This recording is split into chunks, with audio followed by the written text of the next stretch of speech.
এক ভাই বলছেন দীর্ঘদিন বেকার, এই শব্দটা ঠিক না। বেকার কি? মুসলমান বেকার হয় নাকি? এই শব্দটা পরিবর্তন করা দরকার। দীর্ঘদিন আমি বেকার। খাওয়া দাওয়া ঠিক আছে, খাওয়া দাওয়া কোনো অর্থ কম নাই, বেকার কিসের জন্য?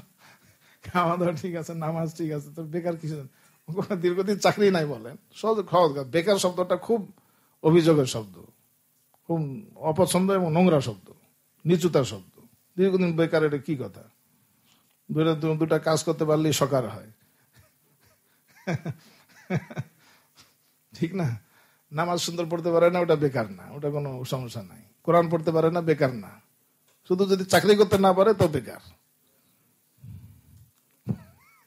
আমরা কোরআনে কারিমের বাস্তব কথা দিন, বাস্তব আমরা যে সমস্ত আলেমদেরকে দেখেছি, কোরআন সুন্নাহর ইলম দ্বারা মানুষ উঁচু হয়। না হলে মানুষ যতই শিখুক, যত ডিগ্রি শিখুক, উঁচু হয় না মানুষ। তার চিন্তার উৎকর্ষতা তৈরি হয় না। এই যে দেখেন একজন বড় ডিগ্রিওয়ালা মানুষ, তিনি বলেন যে বেকার। কথা হলো কোন একটা? বেকার কেন? আপনি জিকির করেন তো দেখবেন যে আল্লাহ তাআলা বানাইছেন তো দুনিয়াতে আল্লাহর পরিচয়ের জন্য। তো বেকার মানুষ বেকার হয় কোন সময়? মুমিন কোন বেকার হয় নাকি? সবসময় তার ঈমান নিয়ে এসে ঘুরতেছে, সবসময় বেকার হলো কেমনে?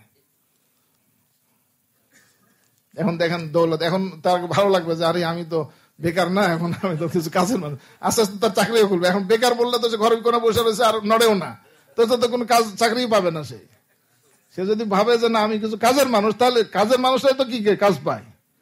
দেখবেন এক জায়গায় চাকরি আছে, কেউ মানে আমাদের দোস্ত আহবাবদের ভিতরে মশওয়ারা চাইলে, হুজুর একটা এটা যোগ্য না, আমি আসলে খুব অল্প একটা স্যালারি দিয়ে একটা কাজ করবো কিনা। করেন করেন, ওটা করেন।